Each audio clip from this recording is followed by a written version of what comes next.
Assalamualaikum warahmatullahi wabarakatuh. Pada pertemuan kali ini kita akan membahas mengenai limit fungsi di ketidakhinggaan fungsi aljabar dengan metode substitusi langsung. Nah, kompetensi dasar kali ini sudah mencapai 3.2 dan 4.2 ya.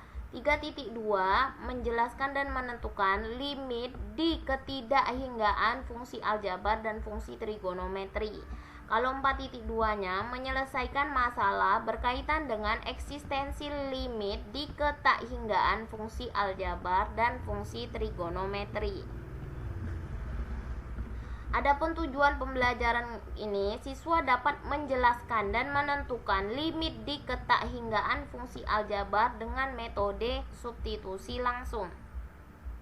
Nah, di sini definisi metode substitusi untuk limit di ketidakhinggaan. Misalnya f adalah suatu fungsi yang didefinisikan pada suatu interval dari a sampai tak hingga, maka limit x menuju tak hingga f(x) sama dengan L.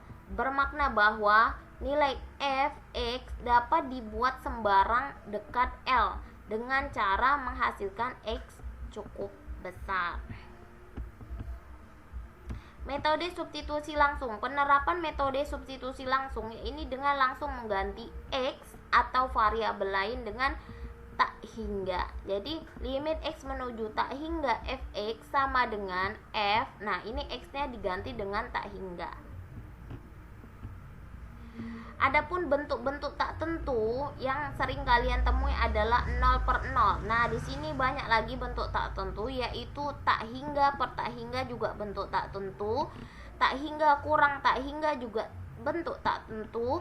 0 pangkat 0 ya, ini adalah bentuk tak tentu. 1 pangkat tak hingga tak tentu. Tak hingga pangkat 0 juga tak tentu. 0 kali tak hingga juga bentuk tak tentu. Jadi bentuk tak tentu ini tidak diizinin untuk menghasilkan suatu limit. Adapun contoh soal limit x menuju tak hingga x tambah 3 sama dengan, nah ini langsung aja x-nya diganti tak hingga. Jadi tak hingga tambah 3 sama dengan tak hingga. Tak hingga ini adalah bilangan yang sangat besar sekali. Jadi kalau bilangan yang sangat besar ditambah 3, maka bilangan itu akan sangat besar juga ya. Jadi limit x menuju tak hingga, x pangkat 2 tambah 2 x kurang 4. Nah, di sini x semua x-nya disubstitusikan tak hingga. Tak hingga kuadrat ditambah 2 kali tak hingga dikurang 4. Tak hingga kuadrat dia sangat besar sekali, dikuadratkan lagi ya, tambah besar ya. Tambah 2 kali tak hingga ya, tak hingga juga dikurang 4. Tak hingga tambah tak hingga kurang 4 sama dengan tak hingga. Nah, ini untuk latihan di kelas ada 3 soal, silakan mencoba. Nah, demikianlah pertemuan kali ini. Semoga bermanfaat. Wabillahi taufiq wa hidayah. Wassalamualaikum warahmatullahi wabarakatuh.